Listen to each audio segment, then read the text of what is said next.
Well, it's a highway that millions travel every day. Interstate I-15 has a darker side than what meets the eye, though. It's a vital corridor for drug traffickers, a major artery stretching more than 400 miles, bisecting the entire state. And a war is raging on the roadway every day. Yeah, and UHP troopers are often the first line of defense in keeping the highly addictive and potentially deadly illicit drugs off of our streets. ABC4 Southern Utah correspondent Jordan Verdadero taking a ride down the Heroin Highway to get a first-hand look at what our troopers are dealing with. It's no secret the drug industry is growing here in Utah.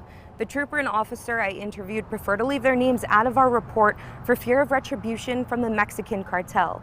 They say that's the group tied to the majority of their large seizures. How we doing today, sir? Any other drugs inside the vehicle? No, sir.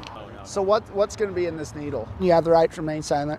It's another day for a Utah Highway Patrol trooper on the interdiction team looking for illegal activity on I-15. Cedar 337-1060. Our interdiction team, and K9 team, we're scattered across the state.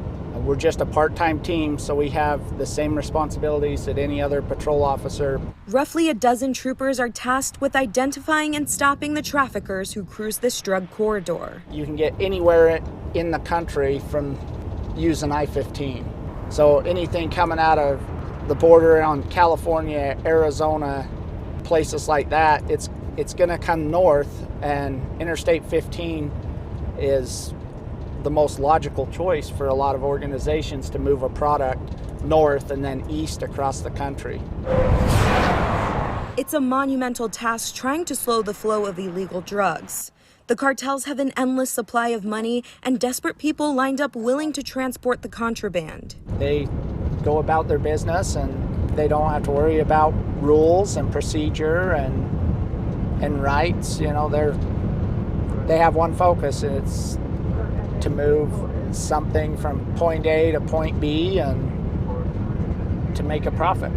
Just this year in southwest Utah, the UHP interdiction team has seized over 80 pounds of methamphetamine, 16.5 pounds of heroin, and more than 70,000 fentanyl pills. Fentanyl is something we hadn't even heard of and never saw years ago, and then now that's the big one. In addition to the interdiction team, local officers are working to keep drugs like fentanyl off Utah streets. One Washington City police officer, choosing to remain completely anonymous, has been involved in some of the largest drug seizures in Washington County. There's no magical car, it's just a numbers game for me. Like troopers, that Washington City police officer has witnessed the rise of fentanyl. It's potent, easy to mass produce, and even easier to transport illegally. And it's being pressed into small blue pills. They call them Roxys on the street. It's an M30 pill. It's supposed to be an oxycodone, but what they've done is they've pressed fentanyl into it. They're super dangerous. Just in the last 3 months, the Washington City Police Department has seized nearly 300 pounds of drugs, and they only expect those numbers to balloon as the region grows. We're never going to win the war on drugs. It's not going to happen. There's always going to be a need for it. But if we can slow it down and at least try to keep it out of the communities, I think that's a goal we can all strive to do. Officers say it's about looking beyond the stop and watching for indicators of any illegal activity. We always focus on drugs, but it's more than just drugs. You know, it might be homicide suspects. It might be suspects from sex assaults, could be sex trafficking, could be labor trafficking. There's so many different things. These officers say they want interdiction teams to keep growing statewide to see more seizures and fewer drugs and criminals in our communities. Reporting in Southern Utah, I'm Jordan Verdadero, ABC4 News.